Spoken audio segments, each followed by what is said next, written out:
the new government to proceed to form a government. The president needs his team.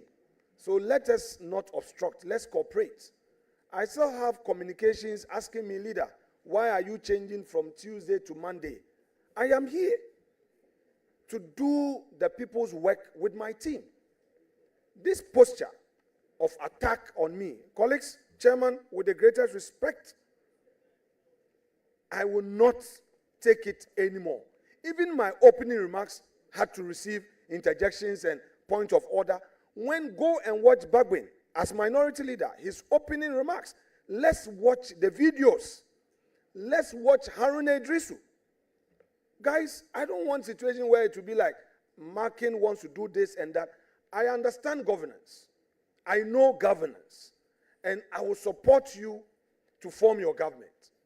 But nobody should make an attempt to use some attacks to frustrate. It won't work. And we are not going to boycott proceedings.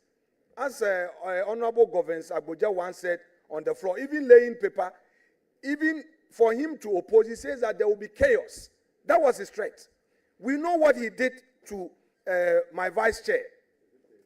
No, it's not payback. I will never do that. I'm not petty. I know what they did to this 67-year-old woman who was then the chair of the appointment committee, our mother. We know what happened. The cameras watched it. So, colleagues, you are now in government. Your duty is tolerance. Tolerance.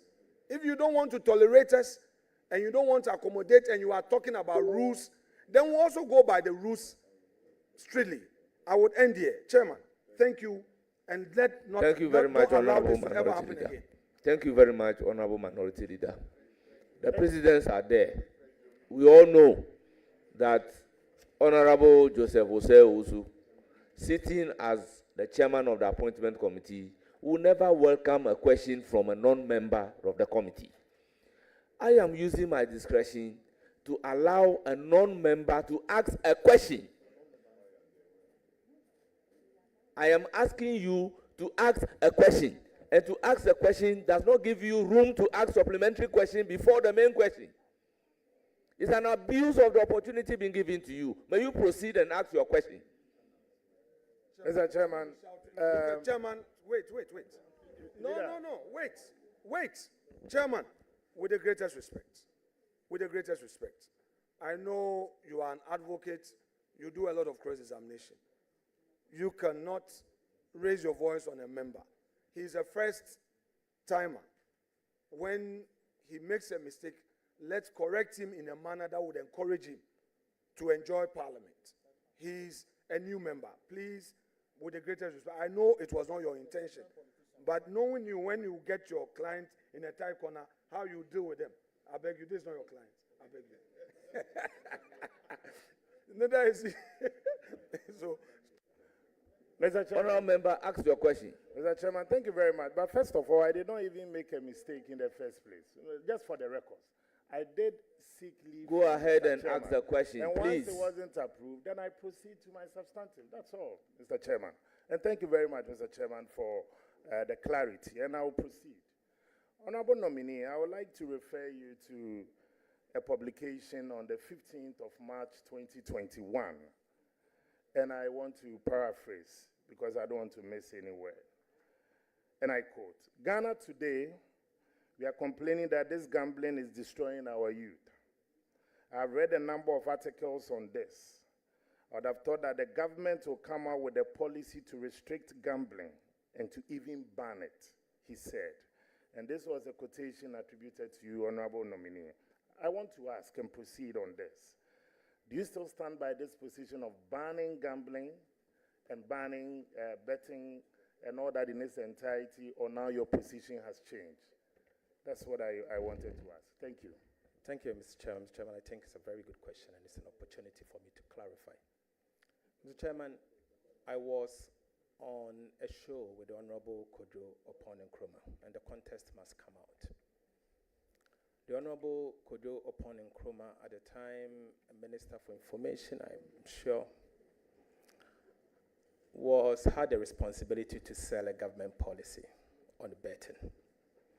And he said I'm surprised you are not bringing that portion. He said that betting tax is being implemented because it is destroying our youth, and that the government is introducing this betting tax he said the government is introducing this betting tax to deter them, equivalent to a sin tax, so that they will not be staking the bet. I retorted on a show being hosted by Evans Mensah on Joy FM PM Express. I retorted by saying that will not solve the problem. That will not solve the problem because I've read a number of articles, and the article presupposes or suggests that it is destroying our youth. And so if you want to introduce a tax, you have to first look at the elasticities, and as to whether the elasticities will mean that imposing such a tax will prevent the individual or the people concerned from the staking of the VAT, of the betting or not. But I doubt that will. And so if you intend doing that, the best option is to ban it and not to introduce a tax. And I said, the tax will not solve the problem. Here we are today. I've been vindicated. Has the tax solved the problem as intended by the government? Big no. I insist that tax must be abolished.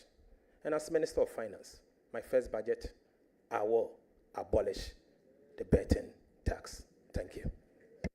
Thank you very much, Honorable Member. We don't do that in Parliament. We say here, here. No, but they are not.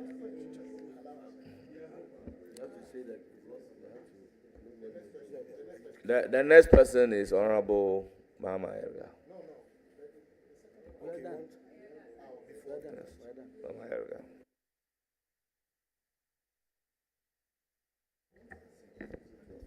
I thought somebody was my friend until I was given an opportunity to ask a question. And she started heckling me even before I've asked the question.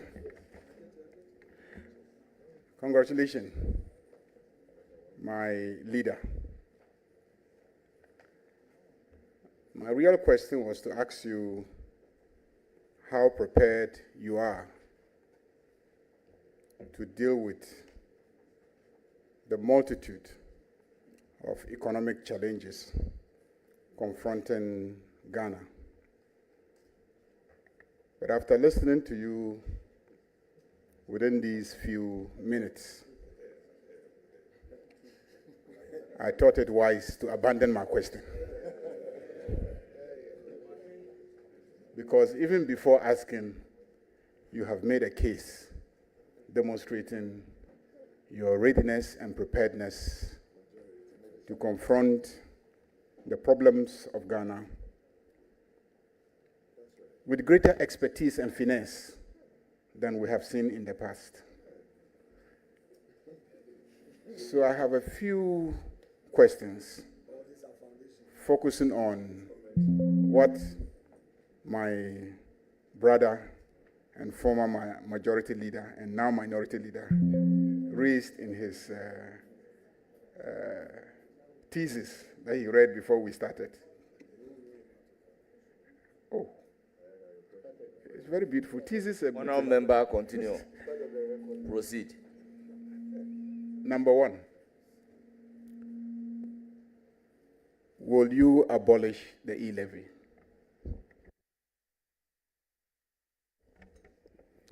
Thank you very much, Mr. Chairman. Mr. Chairman, my position on the e-levy is well known.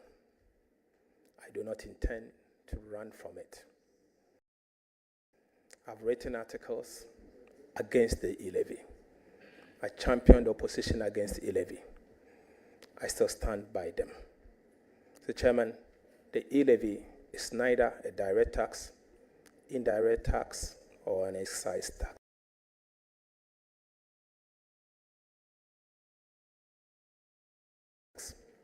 I don't know how to classify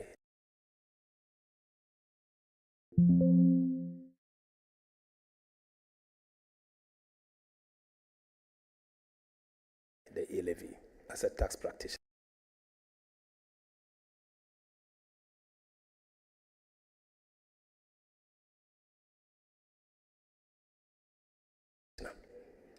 Mr. Chairman, it doesn't mean that I do not recognize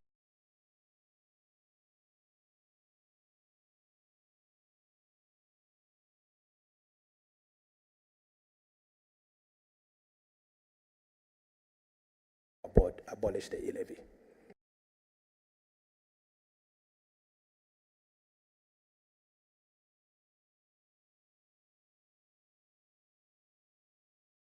I want to restate that position.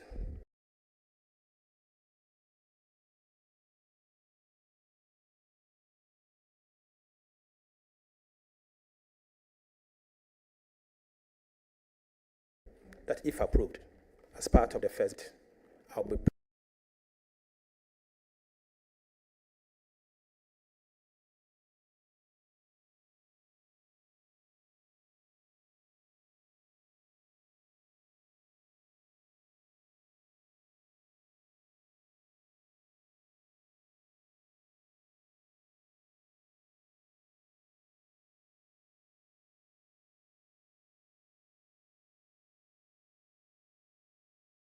Ranking member wants to do a question, please. Mr. Chairman, it shouldn't always be revenue. But why are we not paying attention to expenditure? I think you have a choice of both. Remove the e-levy and replace it.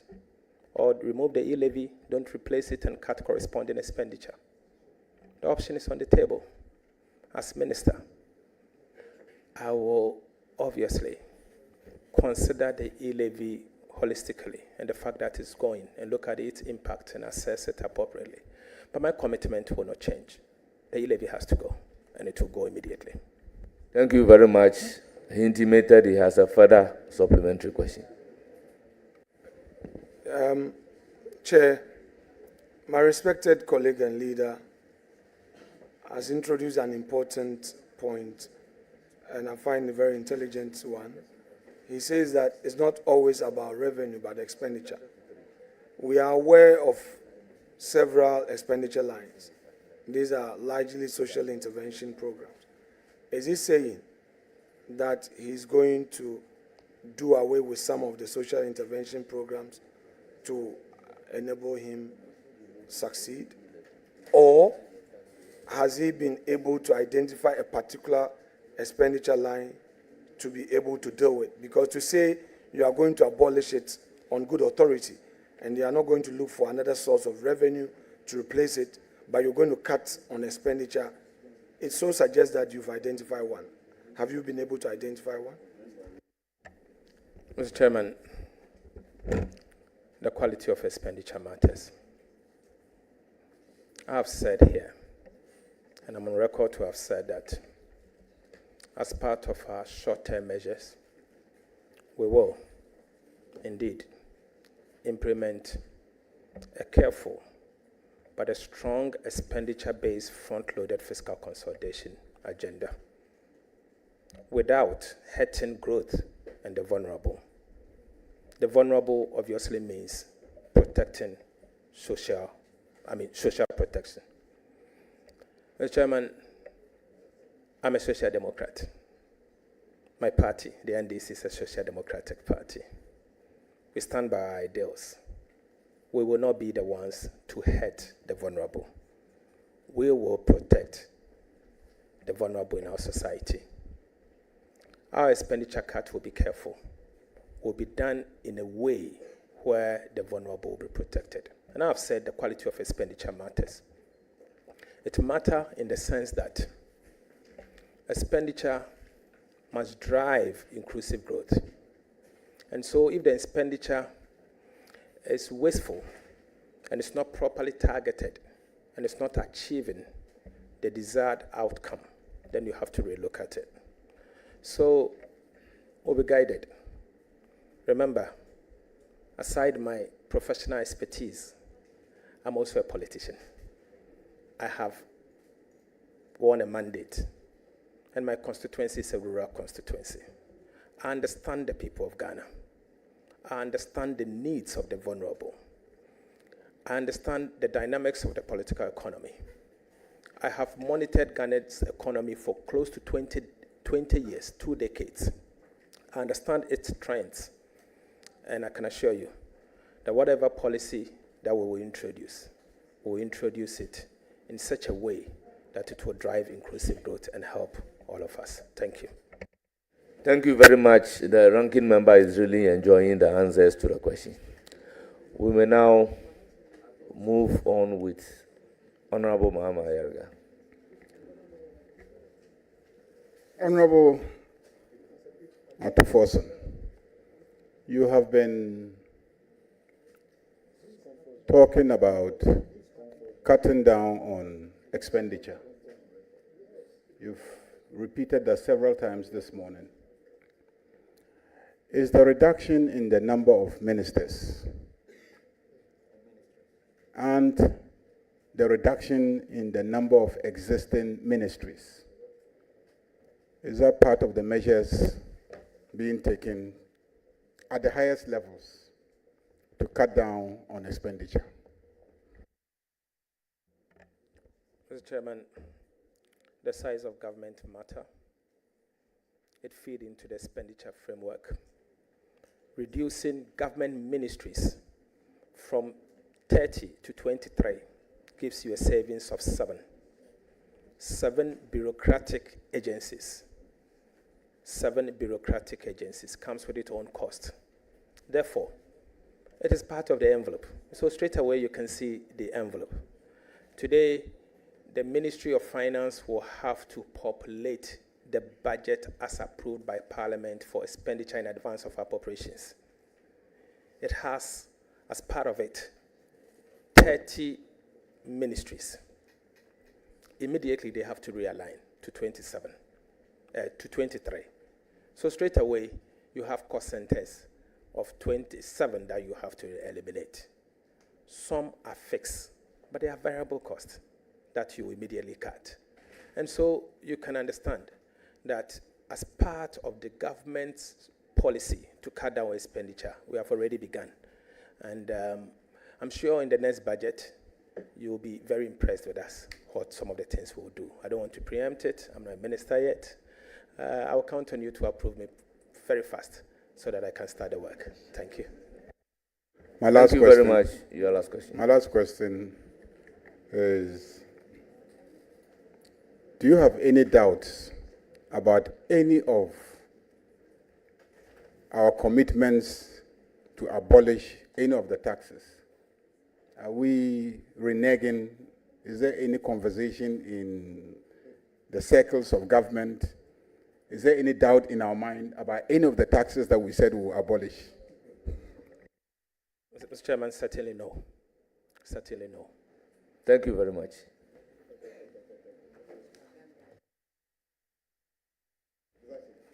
I will take a question from Honorable Ampim Nyako. Thank you, Chairman, and congratulations to Honorable Dr. Atuforson. But I am impressed with your responses so far, a clear indication that you are ready to help reset Ghana. But I have a quick question. The previous government, in the process of introducing e-levy, abolished road tolls. As you have committed to remove e-levy, would you consider to bring back road toll collections? And what is your take on property rate collections as well? Because they attempted to centralize it and they reversed it with the previous government attempted centralization of property rate collections, and they reversed it with the explanation that there were some challenges. Thank you very much for your question. Road toll and property rate? Mr. Chairman, thank you. Mr. Chairman, the previous government indeed removed the road toll. But getting to the end, they signaled that road toll is coming back. Mr. Chairman, they submitted to Parliament, it was not laid, a concession agreement with a company to reintroduce the road tolls. I have a copy. Mr. Chairman, the NDC indicated from day one that the road toll will come back. We are not running away from it. In fact, the Honorable Haruna Idrisu, at the time, the minority leader, said that the NDC promises to bring back the road toll. The Hansard will bear us out. We have not run away from that fact. So, I can assure you, we are a party that sticks to our promises. And whatever we have promised to do, we'll do just that. If the road toll is a way to raise revenue, we'll raise the revenue. And the road toll, if you use the road, you have to pay a toll.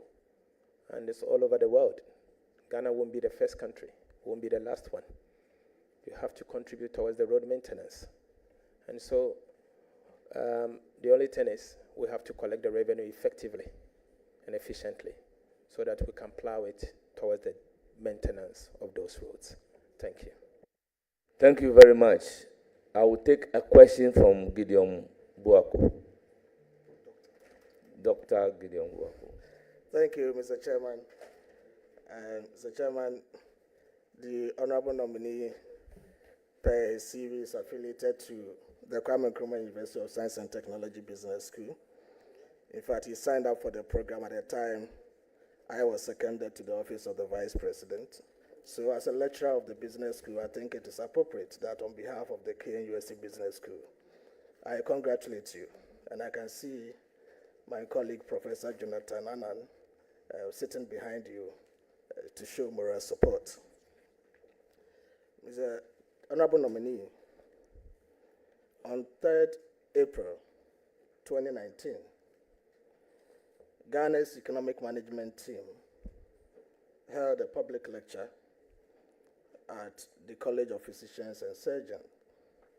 And this lecture was led by the former Vice President, Dr. Mahamudu Bawumia. The lecture was themed Our Progress, Our Status, Our Future. A day after that lecture, there was another public lecture organized by the Coalition for Restoration that is affiliated to your party on 4th April 2019. And you spoke at that public lecture, which was themed The State of the Ghanaian Economy, Myths and Truths. In your presentation, you put out some data, among which I found a highly misleading data that you put out.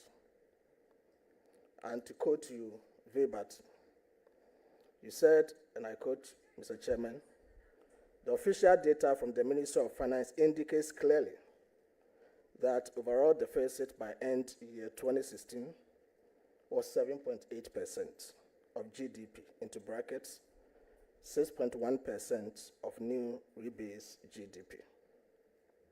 But the figure you put out, Honorable Nominee, was utterly untrue.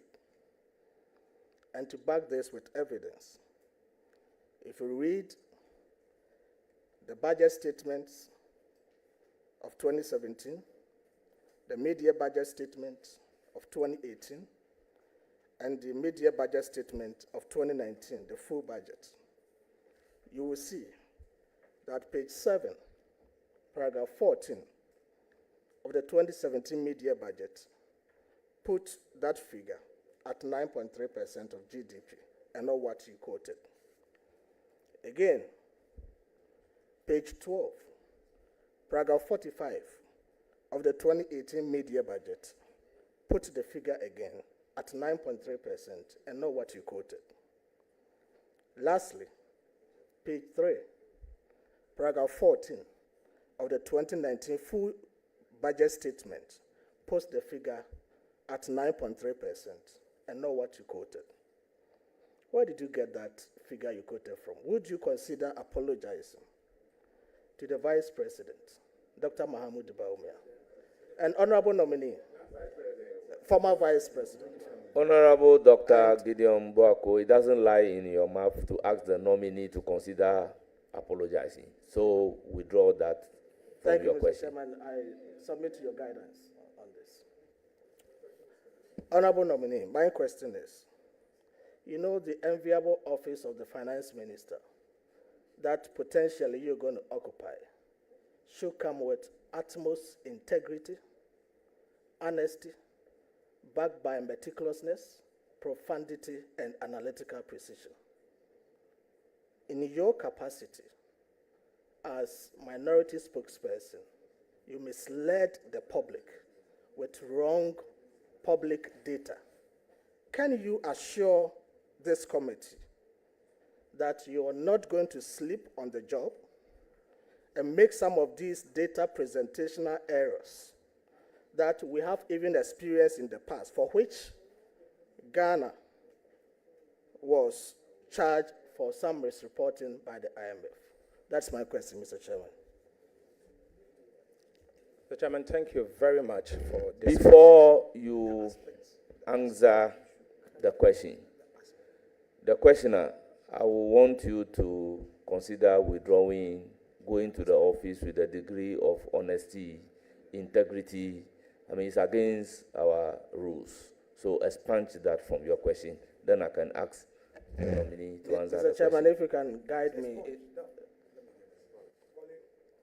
I think what the chairman is saying is that the aspect where you delved into his personality. So just say that that bit is deemed withdrawn. Then we make. Mr. Chairman, duly acknowledged. Thank you very much. Nominee, you may proceed to answer the question. Thank you very much, Mr. Chairman. Mr. Chairman, the Honorable Gideon Boako has got it very wrong. Very wrong in the sense that he's not privy to the IMF data. And I want to refer him to the IMF staff report for 2018 and 2019. And if you can check now, I want to take him into it. Mr. Chairman, he's wrong. In fact, the very 7.8 fiscal deficit for 2016 was reported by the IMF. And Mr. Chairman, the IMF has subsequently even revised the fiscal deficit for 2016 down on cash basis to 6.3%. 6.3%. Mr. Chairman, you know me in this house. I don't just speak. I speak with data. I research before I speak. I use data from independent sources. Ghana was in an IMF program at the time. 2017, the Ministry of Finance presented a budget. They quoted the numbers he's making reference to. I challenged the numbers. In fact, my former boss also challenged the numbers because I was a deputy minister at the time. 2018, they repeated the same inaccurate numbers, and it had become the order of the day. Mr. Chairman, point of order. I have I a don't think it is. responsibility. Yes, Mr. Chairman, I point have of a order. responsibility to defend our legacy. And I had a responsibility to defend our legacy. And in defending the legacy, I actually decided to use data from independent sources, the International Monetary Fund. And in doing so, the IMF presented this data. Mr. Chairman, I'll give you this. This is a dashboard I asked the Ministry of Finance to tabulate for me. Ministry of Finance's own data. I did not compute this data. It's coming from Ministry of Finance. According to the same Ministry of Finance, the fiscal deficit, cash basis for 2016, was 6.3% of GDP. Mr. Chairman, this is not coming from me.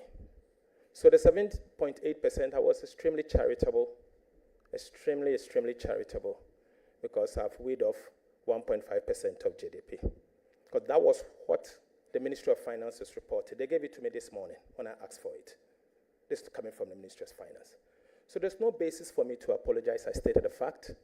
I stated what is coming from the IMF, what I had earlier on objected to, and I've asked the government to consider relook at the numbers again. Thank you, Mr. Chairman. Thank you very much, Honorable Nominee. We indicated earlier that he doesn't have the power to ask any nominee to apologize. He doesn't lie in his mouth, and it was withdrawn. So I will move to the next questioner, member of the committee, Honorable. Mr. Chairman, I will seek your leave for a point of order. My brother and You are nominee, taking the point of order on who? Which matter are you taking the point of order on on? the matter he just put on the table that consistently Ministry of Finance presented wrong data to Under Parliament. what order are you coming? Mr. Chairman, I have to put this on record that he's saying that consistently for 2 years, Ministry of Finance presented wrong data. You were a member of Parliament at that time. We were all members of Parliament at that time. And then he comes back to tell us that today he's gone back to that same Ministry of Finance to get accurate data because he's the one going to, lead or chair, lead the ministry. I don't think it is proper. I don't think this is how we should treat ourselves. If for one reason you have found out another data that is maybe contrary to what we presented, definitely there will be explanations. Definitely there will be, reasons why it is so. But to say that consistently we presented wrong data to Parliament consistently for 2 years, Mr. Chairman, this is Ghana. And like my neighbor in Etiwa West said, whatever we say here, the international investors are listening and watching, and to have repercussions on this economy. So let's manage what we say. We are not saying don't speak the truth, but you cannot say that consistently for 2 years, Ministry of Finance presented a wrong data here. Mr. Chairman, I expect you to do something about it. Thank you very much. I will not allow the nominee to answer. That is not a question. It's a commentary. May we proceed? Honorable Mr. Patrick Chairman, Yaw Buama. respectfully, you have to do something about it because you were a member of Parliament at that time, and they are saying that we, Honorable members Patrick of Parliament, Yaw Buama. watched while wrong data was being presented. Honorable Patrick you are the Yaw chairman. Buama. Honorable Abna Hussein Asare, you are out of order. Mr. Chairman, respectfully, you have Put to your do something. microphone off. Honorable Patrick Yaw Buama, it's now your turn. Chairman, you have female members on this committee, and I believe you must protect the ladies on the committee, Mr. Chairman. Mr. Chairman, Abna is your colleague and a female member on the committee, so we must do some. Thank you, Chairman. Thank you, Chairman, for the opportunity to ask some questions.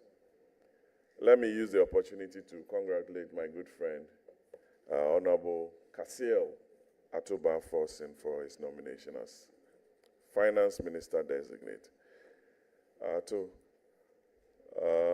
Sometime in 2022, you alluded to the fact that the central bank had printed over 22 billion cedis, ostensibly to inject into the economy some funds. I would want to find out from you if you still stand by that comment or those comments, given the fact that the central bank came. Thank you. Mr. Chairman, I've not changed my position.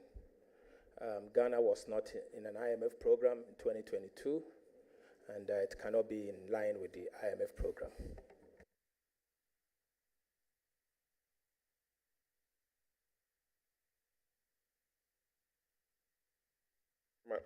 I didn't get the answer correctly from my good friend. Honorable nominee, can you repeat your answer? Mr. Chairman, he said what the central bank did was in line with the IMF program. Ghana was not in an IMF program, and I stand my position that the central bank indeed engaged in monetary financing, in other words known as money printing. Much for repeating your answer. Your second question.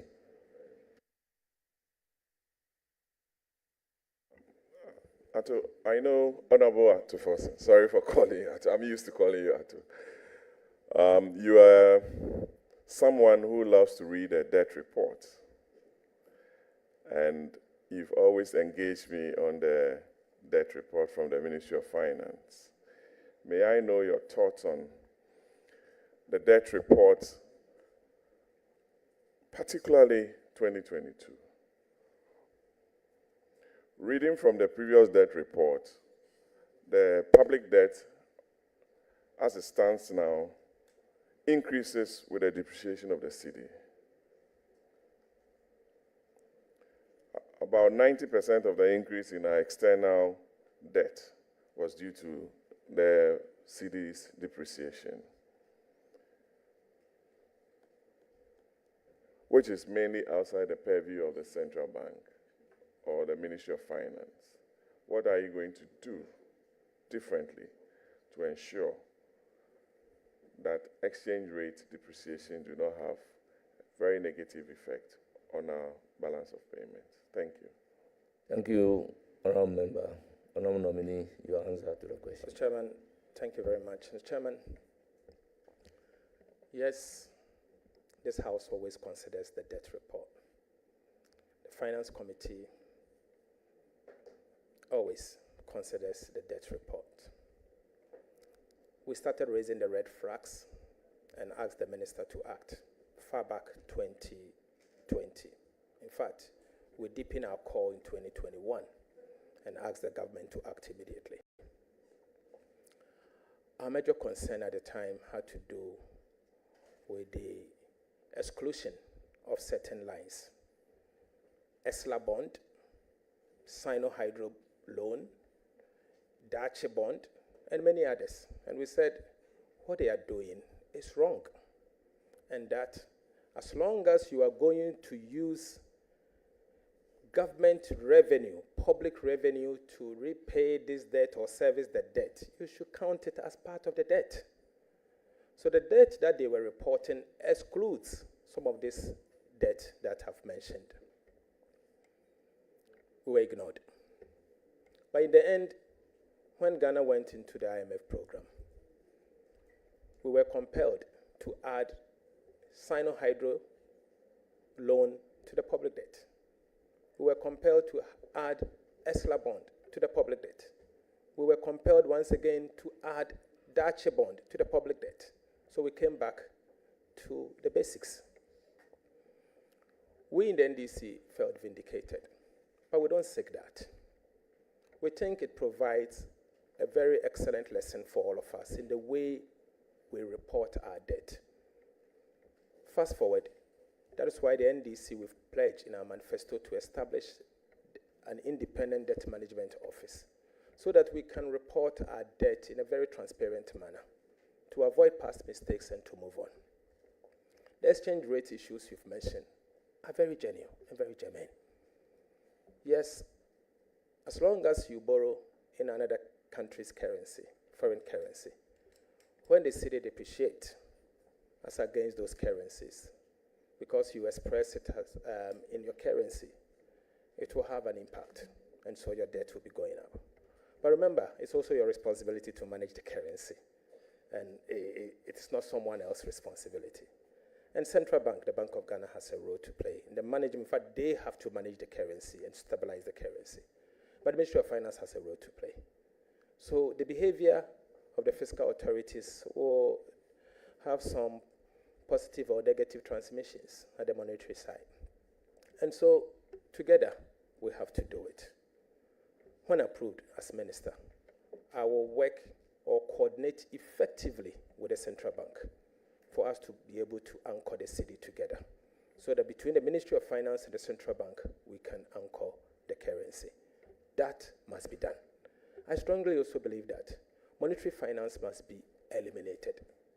We've done it in the past in 2016, and monetary financing has a role to play in the inflation that we saw in 2016 and the cedi that we saw depreciating to a level that you are talking about. So we need to work together and find a way to deal with the concerns that we've raised. I'm committed to that and we'll work to do that. Thank you. Minister, there's just a question to the chairman, to the nominee. I know there are some cocoa farmers in and around Ejumako and Yanesiam. Asin area, Denchira, Ashanti, Western North. They are all listening to you. And they would want to know from you as Minister of Finance, because under the previous administration, Cocoa Board was moved from the Ministry of Finance to Ministry of Agric. People had issues with it. They want to know from you, from a cocoa growing area, whether you are immediately going to increase, as promised, the producer price of cocoa to 6,000 Ghana cedis per bag, as promised.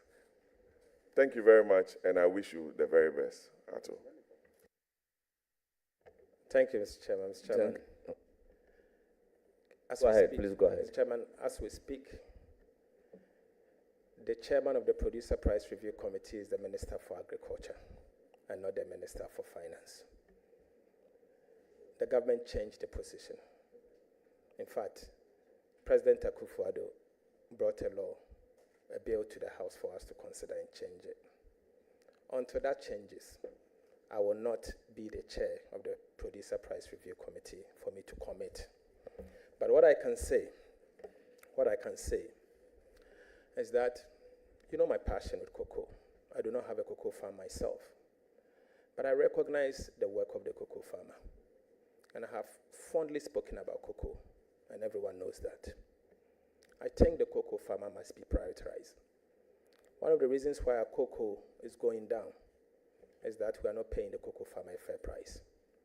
As a result, there are no incentives for the cocoa farmer to cultivate cocoa. And our volumes are dwindling from almost 1 million metric ton to 400 and something thousand metric ton. Today, we are second largest producer of cocoa. Ecuador is fast approaching, and if care is not taken, Ecuador will overtake us. Cocoa has supported Ghana's economy over the years. I think it's about time that we pay attention to the cocoa sector by giving fair price to the cocoa farmer and revamp the industry. As minister, obviously, as Minister of Finance, when approved, I will work with the Ghana Cocoa Board as a rare sector active player to revitalize the cocoa sector, but at the same time paying attention to what the cocoa farmer gets, because we need to incentivize them, we need to encourage them for them to be able to cultivate the cocoa and for them to be able to also be encouraged to stay within the sector. Remember, the cocoa industry is more or less the largest single employer of Ghana's economy. And it cuts across how many regions in our country. Almost half of this country produces cocoa. So don't overlook cocoa, and we will not overlook cocoa. Minister, Thank you very much. Just to give you some information, that committee is co-chaired by the Minister of Finance and the Minister. So you have a voice. Right from the word go, you have a voice. So that even empowers me stronger. Thank you very much. And my passion will always come to play. Thank you. It's now the turn of Honorable Governor Kwame Abuja, the Majority Chief Whip. Chairman, thank you. I also want to take the opportunity to congratulate my boss, the Majority Leader, Honorable Kesel Atoba Forson. Working with you as your whip, I have no doubt you are cut for this job. You are a personality determined to achieve results, and you are selfless, and you love your country. I believe with you in the chair, you will be able to drive, on behalf of the President, the economic reset that we all desire as a people of this country. Chair, I have an observation. I haven't served long enough on this committee, but I have this to say. This is the longest vetting of a leader since I entered Parliament. though my very good friend, the respected minority leader, made the point that there's a convention that leaders are vetted differently. And I was here when even the deputy majority whip at the time, Honorable Lydia Alassane, was vetted. That rule even applied to her as a deputy whip. We are approaching 3 hours of vetting. There's a perception that these things only apply when our colleague NPP are at the receiving end, i.e., when they need to benefit, these rules apply. And we on the NDC side follow through. Let this just be on the record that one day, if a leader gets vetted 3 hours, 4 hours, it wouldn't be that, oh, because it's NPP or NDC, but you have actually set the precedent. Let me go to another observation.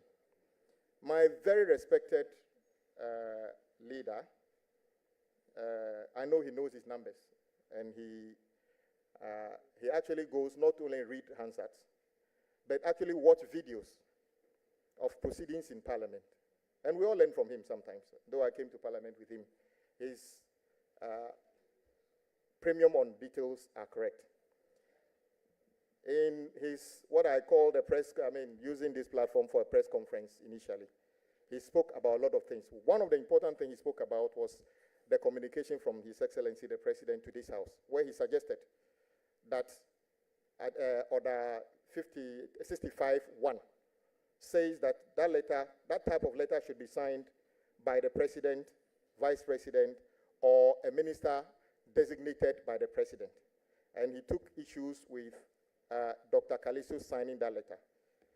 I have here in my hands a letter dated 21st January 2021. And this letter communicates President Akufo-Addo's nominees for ministerial and regional ministerial designate. And guess what? The person who signed this letter is not even the President's Executive Secretary, but somebody called Honorable Eugene Ahin, Acting Director of Communication, Office of the President. So whilst I agree with you that, yes, address to the Speaker, the thing says, it's all here, I'll hand it over to you. So what I'm saying is that I agree with him that Order 65-1 should be adhered to. But the point is that this is nothing new in this House. Indeed, the Executive Secretary of the President has communicated to this House appointing people to authority under that same thing. So just for the records. Honorable Dr. Ato Forson, I have just one question for you. And this question is regarding a payment of $53 million towards a supposed cathedral project, which was a commitment of the former president to his God. As we speak, the $53 million has been paid. The result is a big hole not far from here. We also know that the payment was made through the Ministry of Finance. My question to you is, having knowledge that the $53 million could have paid for 3 completed Agenda 111 district hospitals, could have paid for 1,220 6-unit classroom blocks, could have paid for 1,050 chip compounds, could have paid at least 299,000 teachers, and actually could have bought 9,000 cutlasses for farmers.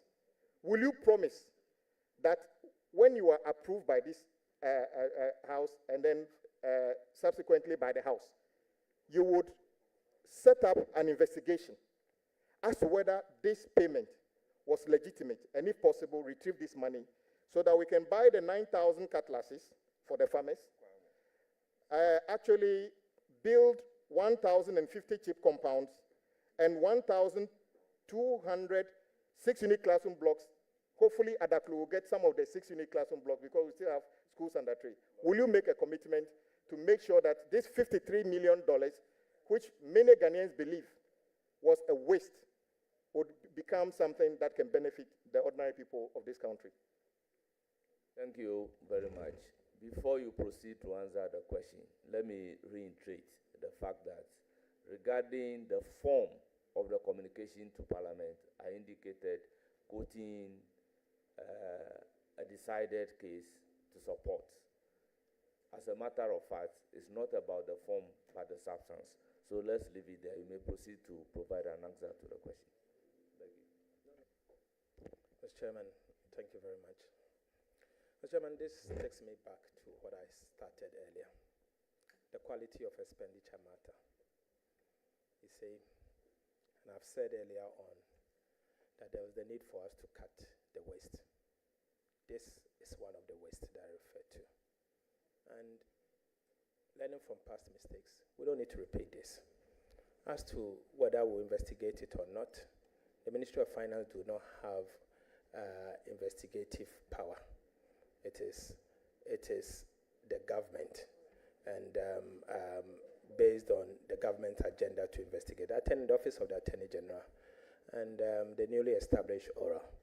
So, Mr. Chairman, for me, let me put it this way. There are bitter lessons we have to learn from some of these expenditures and what it has done to all of us as a country and what we have gone through together, because in the end, we ended up borrowing, and we borrowed into an unsustainable pit to the extent that we had to give domestic bondholders haircuts, including Euro bondholders. So we have to learn from it. And I've said that we need to identify some of these kind of expenditures. You are now aware of this one, but maybe there are a lot more that we are not aware of. Can we identify some of them? Can we pledge together, the political class, the governing class, not to continue some of these things and allow the private sector to deal with some of these things concerned? So I'll leave that here and urge you that I will work with yourselves to identify some of these wasteful expenditures and cut them appropriately. Let's cut the waste together. Thank you very much. Chairman, thank you for the opportunity. Chairman, my respected colleague Kwame Agboja made reference to an earlier observation made by me in respect of the communication from the Secretary to the President to the House. He did suggest that there is precedence and that in January 2021, specifically 21st of January 2021, a communication from the Presidency was signed by Eugene Ahin, Acting Director of Communication, informing the Speaker of some nominees, and that to him is a precedence. I humbly beg to disagree with him on his own evidence. The letter he referred to is rather a press release, not a letter to the Speaker. And for his own record, is titled "For Immediate Release, President Akufo-Addo's nominees for ministerial and regional ministers designate." The President of the Republic, Nana Addo Dankwa Akufo-Addo, has submitted to Parliament for prior approval through the Speaker, Right Honorable Alban Sumana Kingsford Bagbin, the names of the following persons for appointments as ministers in his new government. So, just for the record, my respected colleague, Eugene Ahin has never written on behalf of the President to the Speaker. This is a press release. And if you want me to read the conclusion, I will. President Akufo-Addo is hopeful that Parliament will see to the prompt approval of his nominees so that they can assist in the delivery of his mandate for his second term in office. This is the press release. And in fact, our colleague, Ofosu Kwakye, as the acting spokesperson for the President, has actually also released a statement in respect of the nominees that got to Parliament. So I'm saying that, get the fact right, Eugene Ayin, for records, never wrote to Parliament. And that was not what I was referring to. I referred to the letter from the secretary. In any event, I relied on the rules of the House. So please, Eugene never wrote to us, and I did not mislead the public, neither did I quote the wrong law, or neither was I suggesting that there was no such precedent and that this is something that, I got wrong. I couldn't have gotten it wrong, with respect, sir. Leader, the point well noted. Do you have a further question? Yes, I think I was just reinforcing the point he made because the orders are clear that such communication should be signed by the president, the vice president, and I agree with you. So I'm just saying that because I know that the president's executive secretary have communicated to this house on a number of occasions. But as the chair directed, we'll leave it there. Leader, the people of Adaklu have heard a lot about the debt of this country. We have heard you say sometimes if we were to share the debt, my Auntie Peace, would have to pay 20,000 Ghana cedi as part of our debt. But so far, I've not heard you speak about, in your view, going through the transition. How much does this country owe now? What was it in 2016? And what is it now? And how much my auntie is supposed to pay? If we're asked to pay that money, everybody is supposed to pay today. Thank you very much for your question. How much do we owe now?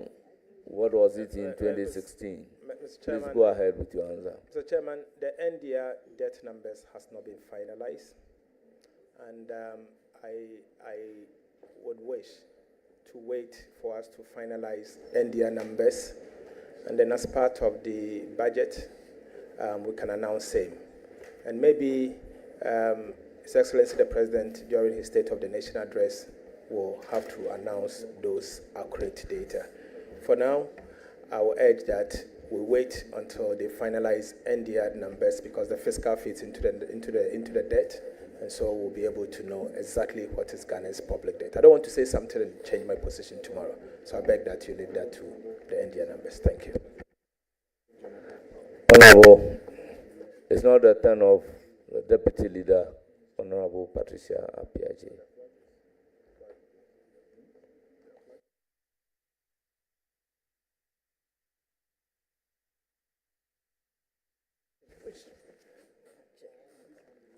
Thank you very much, Mr. Chairman. Honorable Leader, that's my favorite leader. Having been here for all this while, I've been wondering how many sins this committee has committed to fast-track your vetting today.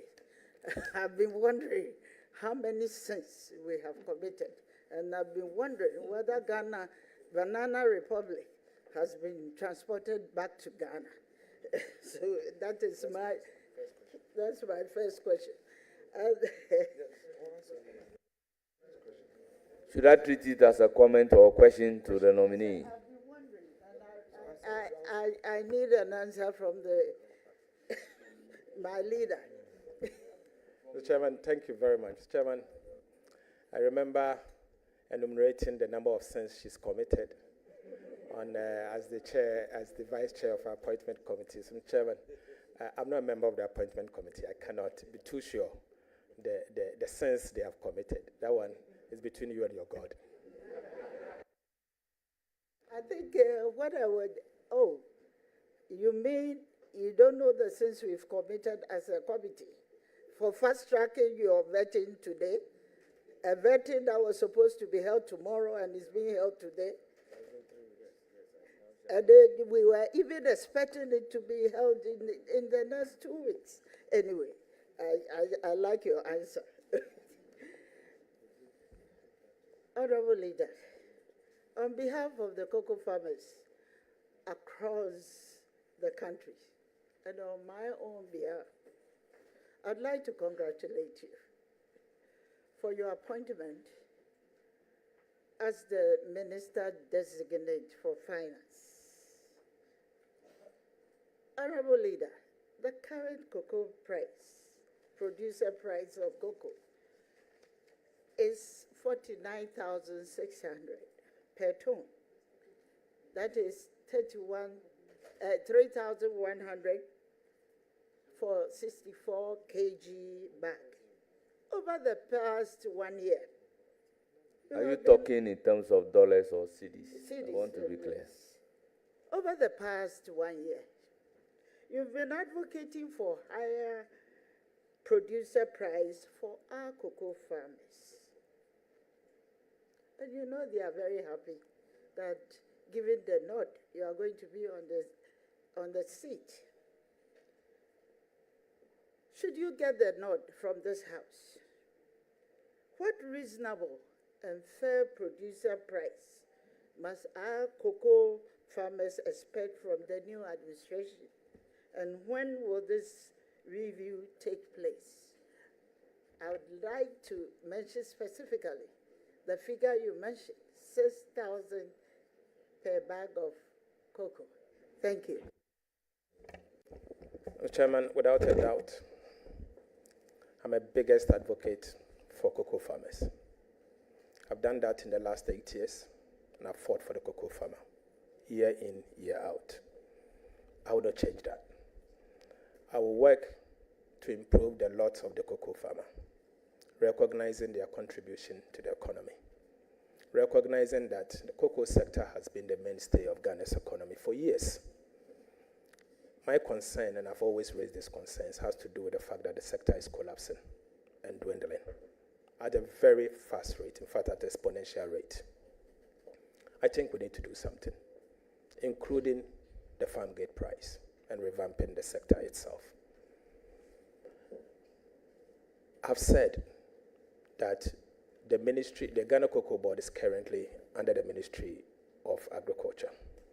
It is not under the Ministry of Finance, unless there's a policy change. But let me speak to what is before us now. It is not under the Ministry of Finance. So I do not have the sole power, prerogative, to announce cocoa price today. But obviously, as a minister, I'll be the champion for cocoa farmers, and I'll make sure that they get a fair price. Thank you. Thank you very much. Any further question? Yes, this will be a follow-up because I remember vividly on the floor of Parliament, the minister indicated that he is going to advocate for 6,000 a bag for cocoa farmers. And I'm surprised that you are now saying that it doesn't lie within your sole prerogative to do that. You were emphatic to do that. So should we demand that from you, that farmers are listening? Mr. Chairman, thank you very much. I don't think this is one of the sins that I eliminated, but I said I will advocate, and I've said that I will not change my position. I can certainly change. Thank you very much. Another question, please. Right. Thank you very much. Honorable Member, with the growing population of young people entering the workforce each year, what is your plan to address youth unemployment? And may I continue by asking if you could outline any specific programs to support entrepreneurship, skills training, or expansion of industries that have high job creation potential? Thank you. Thank you. Any program to support Mr. entrepreneurship Chairman, and innovation? As a government, our job creation measures have been announced as part of our manifesto. As a minister, my responsibility is to mobilize the needed resources. In consultation with Cabinet, I will have to allocate them effectively to the sectors that will create employment and for them to be able to create jobs. When we talk about jobs, Mr. Chairman, and what you said, We've announced our 24-hour economy, and I strongly believe that Ghana has the huge potential of increasing our GDP with the same resources and the same human resource. That in itself will create enough jobs that will be able to cater for our teeming youth. But in the meantime, what you said about skill training and all, His Excellency the President, President Mahama, and the manifesto of the NDC has not minced words on this. We are going to set up a structure to train skills, give them access to the required training, and give them the tools for them to be able to learn the trade. I'll fund it as a minister, if approved, or when approved, in such a way that the skills that we lack as a country, we can train them locally and give them employment. Today, most of us, anytime you want to get good artisans, you go to our neighboring countries and bring them in. But we have the youth here. Why don't we give them the training? I think we need to revisit that. And I'll work with the sector ministers and be able to allocate the needed resources to them. And as I've said, that is my role as a minister responsible for finance. So we'll allocate the revenue, the resources to them for them to be able to. Then I will mobilize the resources and be able to allocate them effectively and efficiently.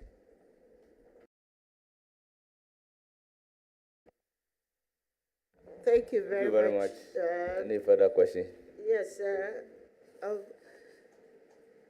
I'm very much interested in your answer to my last question. But I'm looking at the development of women.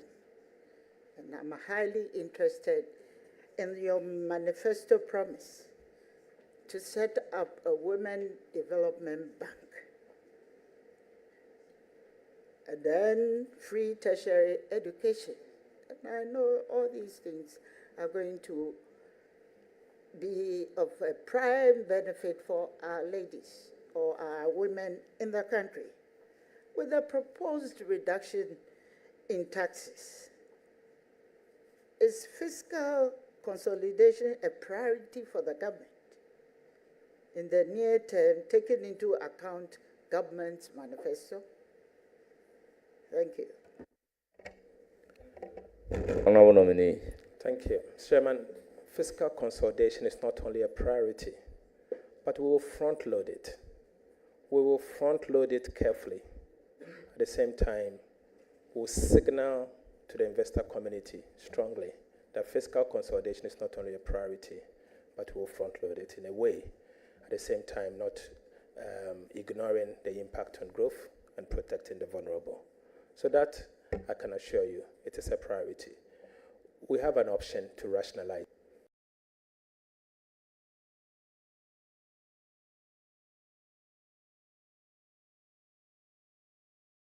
And so it's a matter of switching and rationalizing. So it doesn't mean the flagship we've announced as part of our manifesto does not mean we are going to increase expenditure. That is not what it means. It's a priority of government, and we'll do just that. Question or contribution? Question, a follow-up question to the statement made or the question put in by Dr. Boakum. Honorable, you agree that data for end of year usually is validated on the first quarter of the ensuing year. So all data presented during the budget reading in November are provisional. How then do you say that data presented in 2017 and 2018, knowing that they are provisional, you term it as inaccurate? Thank you. Thank you very much. What did you say? Those data is provisional, though, Mr. but Chairman, inaccurate. that is exactly my point. The Honorable Gideon Boakun made reference to a particular data point. and said that I was inaccurate. I had said this in 2019, and I said it at the time that the government had published accurate data. I said it at the time that the IMF, at the time, and remember, Ghana was in an IMF program, had gone to their board to present to their board and their final numbers. Mr. Chairman, I did not lie. I said what I believe was the fact. In fact, subsequent data from the Ministry of Finance has confirmed that I was overly generous, and then the fiscal data was even below what I had announced. I had announced 7.8, and that they had revised it downwards to 6.3. Chairman, I did not cook these numbers. This was given to me by the Ministry of Finance this morning. And so, this is what I mean. Data, obviously, is maybe preliminary until finally determined at the end of the year. And that's why I've been careful not to announce any NDR numbers. But that is what it is. And you know, in Parliament, you have to debate. You have to debate certain data, and you debate that appropriately. Thank you very much. The question well answered. Any more questions? We will now... Just to wish the honorable member, my favorite friend, very well. Thank you very much. Thank you. Honorable Dr. Gideon Buako, you are not even a member of the committee. So why are you raising your hand? It appears I'm overindulging you. No. Honorable Boa, your turn. Thank you, Chairman. Thank you very much. Chairman, Thank you very much. Chairman, with respect. Chairman, let me say that Chairman, you have... with the greatest respect. Chairman, No, don't. I think that Chairman, I need to come in on this. But the chairman has recognized me unless he changes his mind. Honorable Minority Leader, I recognize Honorable Boa. Chairman, I'm in for a point of Thank you. order. Chairman, Thank you, Chairman. point of order. Thank you, Chairman. Chairman, let's deal with this before. Thank you, Chairman. Chairman, let's deal with this. Honorable Afenyamakins, Chairman, let's you deal have with to this. respect the Chairman, chair. let's deal with this before we proceed. Respect the chair. Chairman, let's deal with Please this. Please respect the chair. Leader, I have recognized Chairman, Amaboa. and I have noted Thereafter, that. I can give you the floor. Chairman. Honorable Minority Leader. Chairman. Honorable Minority Leader, I have recognized Honorable Amaboa, the Deputy Majority Leader. I will give you the floor thereafter. Chairman, with the greatest respect. Chairman, let me go ahead. Chairman, with the greatest respect. Honorable Kesel, Chairman, with the greatest respect to congratulations. you. Please, let's deal with this Very, thing very proud so of you. that after that. We entered You consistently raise your voice 2009. on my colleagues. Mr. Chairman, you consistently raise your voice on my colleagues. The way you address them, Afenyo, please the way you address my colleagues respect the chair. does Please not respect the chair. go in Respect the accord. chair. Does not go in accord with what we all have agreed on, to extend to each other that utmost respect. This is my fourth time of humbly pleading with you and craving your indulgence. I understand that you may have a high-pitched voice. However, I will plead with you. The way you came across as shouting on him, it happened in Honorable Abina Osaya Sari. You did it to Honorable Samia Wuku. And it's happening. I'm only pleading with you that in all humility, please, perhaps you did not intend that. And I'm here. If you feel that any of my colleagues is doing something or there's something that is not acceptable, we can work together. But the way Very well. you did it, I'm pleading with you. Point well made. Please, Chair. But, Honorable Leader, with all due respect, I indulge non-members of the committee to ask a question contrary to the practice and the procedure of this particular committee. Therefore, I do not expect any non-member, after exhausting that right, to be craving to ask more questions.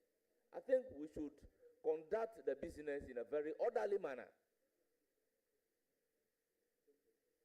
So, Honorable Amabua, your turn. Chairman, let me say that the only reason why I yielded to Honorable Afenyomak is not because he's macho than anybody here, but because I respect this parliament and I respect the chair. Honorable Deputy Majority Leader, proceed to ask your question. I respect the chair. Proceed to ask Chairman, your I'm question. going to ask my question. Let me put it on record that, Chairman, you've been very kind to the minority today. And I've been here for a long time. And, Chairman, this extension of courtesies never happened when we're in the minority. Under the former chairman of the appointment committee, Honorable Osei Owusu. It never happened. And we have to make it clear that you are the only chairman that can allow anybody to speak. Honorable Afenyomak is the ranking member, but you have to give him the right to speak.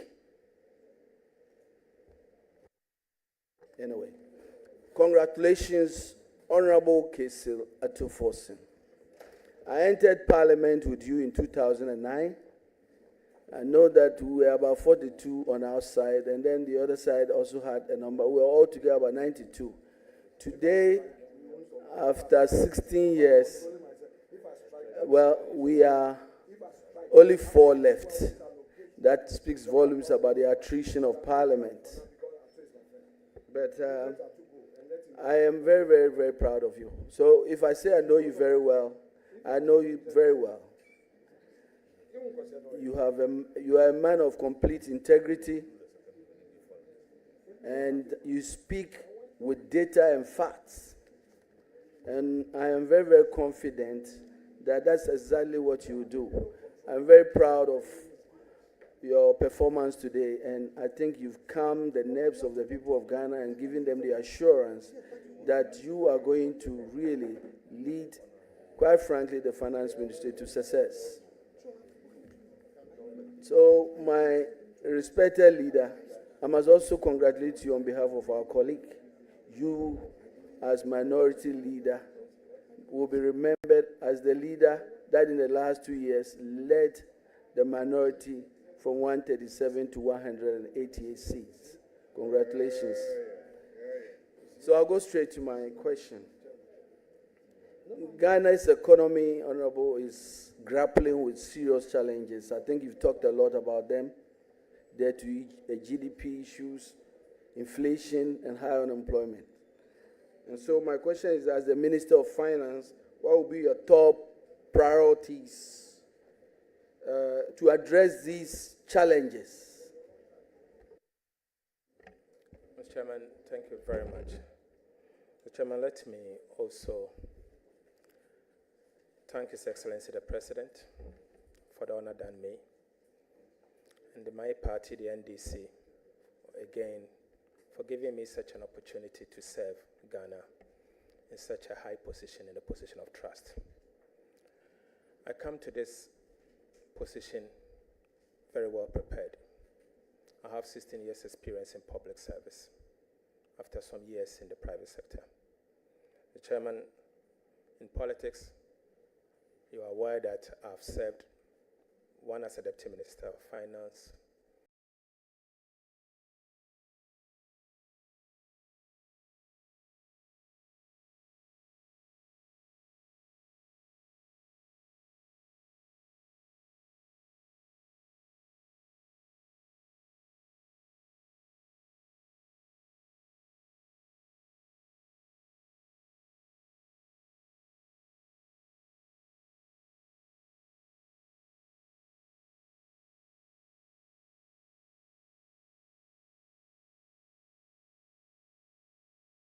and on the side when my party went.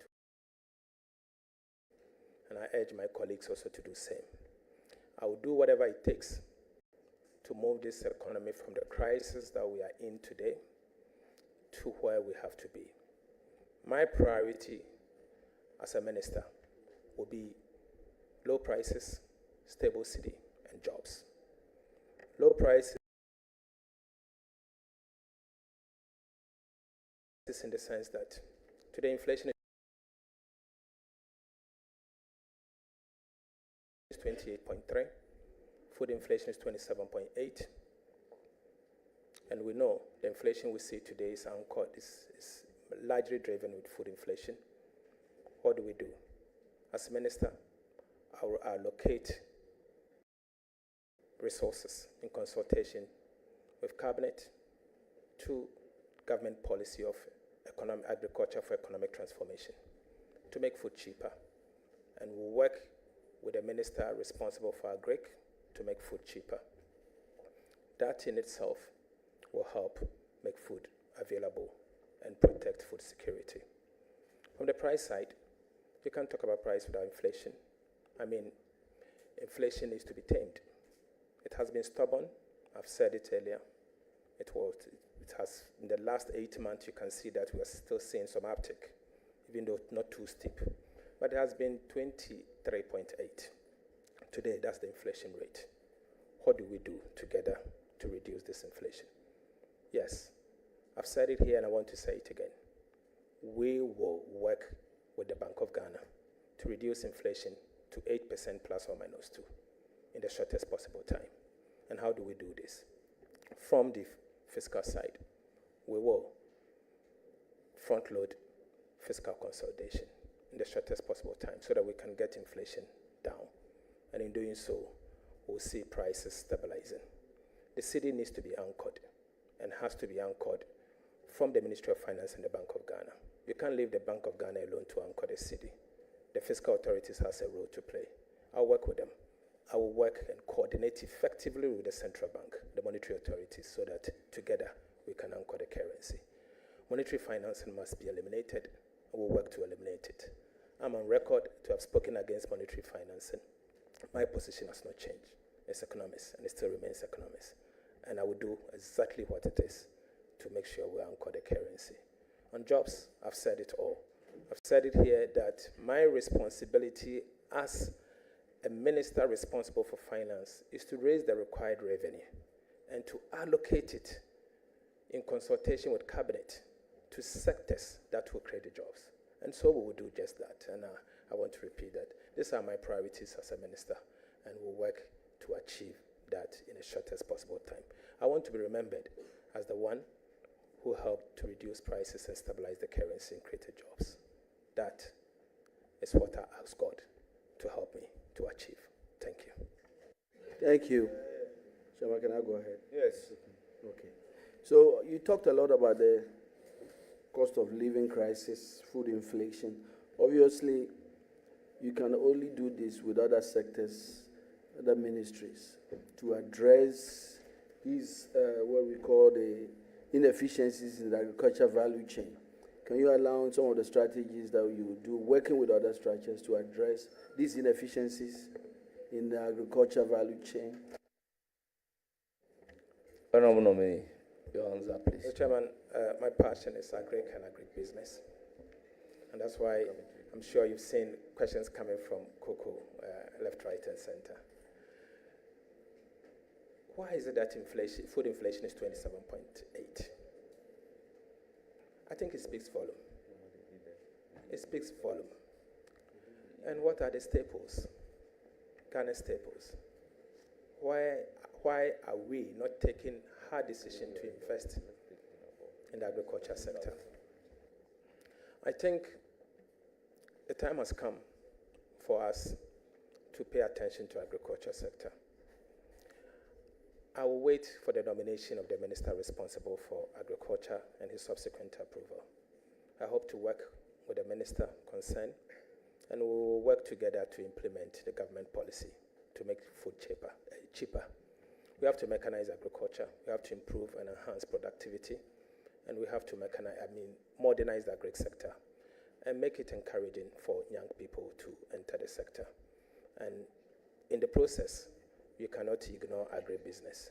As I've said, that's my passion, and I intend to work with the minister responsible for agriculture to ensure food security and cheaper foods.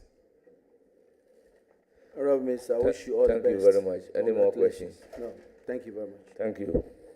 I may allow questions from the ranking member, Honorable Deputy Minority Leader, Alexander Kwamina Afenyo-Martins. Honorable Deputy Minority Leader. Yes, Deputy Minority Leader. Honorable Deputy Ranking and Minority. Ranking Member and Minority Leader.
Happy New Year!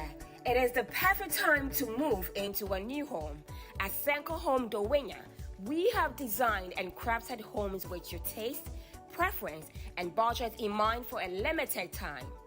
Take advantage of up to 20% off discounts on our off-plan deals for 3 to 4 bedroom houses in our gated community, conveniently located near the Aflaho Highway. Each house, whether single or one-story, all room en suite with fitted wardrobe, kitchens with fitted cabinets, spacious living and dining areas, spacious car park with gardens. As a resident of Senko Homes, you will enjoy 24-hour security, swimming pool, children's playground, shopping area, gym and spa, riverside garden, paved roads with green landscaping, offering total luxury. Don't miss this opportunity. Book now and make a reservation. Call us on 053-909-9533 or visit our website on www.sh.senkodevelopers.com.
Happy New Year!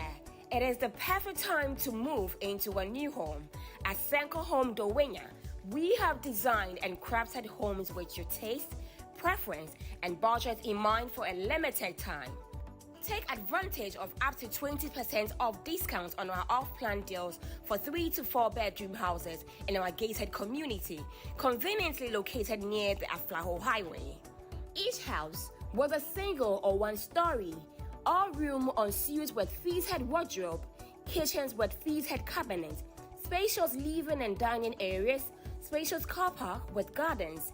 As a resident of Senko Homes, you will enjoy 24-hour security, swimming pool, children's playground, shopping area, gym and spa, riverside garden, paved roads with green landscaping, offering total luxury. Don't miss this opportunity. Book now and make a reservation. Call us on 053 909 9533 or visit our website on www.sh.sencodevelopers.com.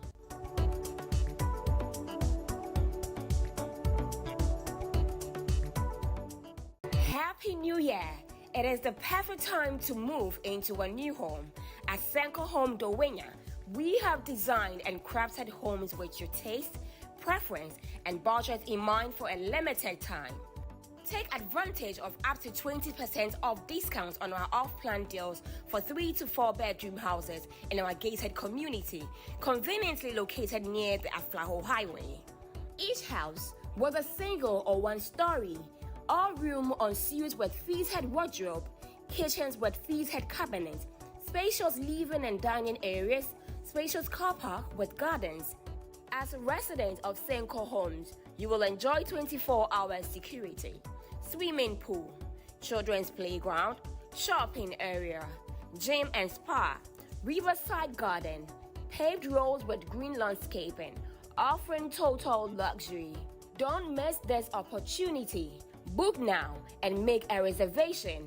Call us on 053 909 9533 or visit our website on www.sh.sencodevelopers.com.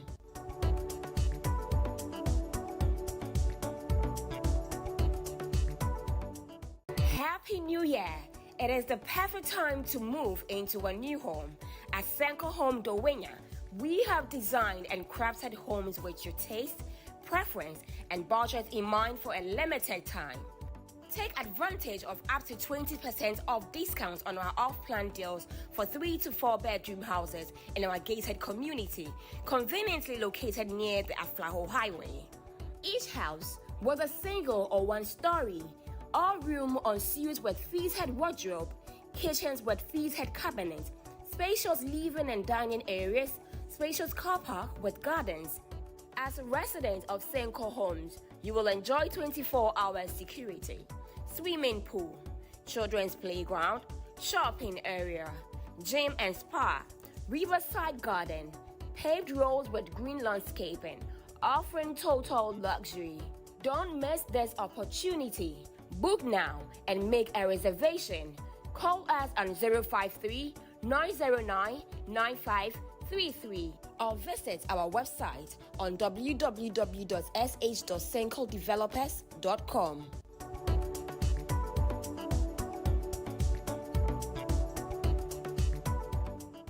Happy New Year! It is the perfect time to move into a new home. At Senko Home Dowenya, we have designed and crafted homes with your taste, preference, and budget in mind for a limited time. Take advantage of up to 20% off discounts on our off-plan deals for 3 to 4 bedroom houses in our gated community, conveniently located near the Aflaho Highway. Each house, whether single or one-story, all room ensuite with fitted wardrobe, kitchens with fitted cabinets, spacious living and dining areas, spacious car park with gardens.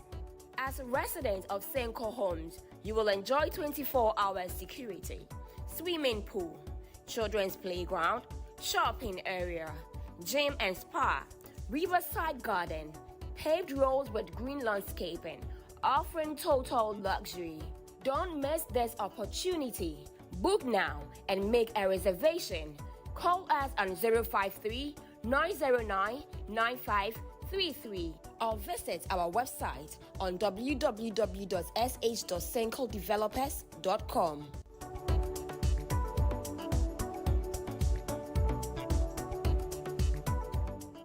Happy New Year! It is the perfect time to move into a new home.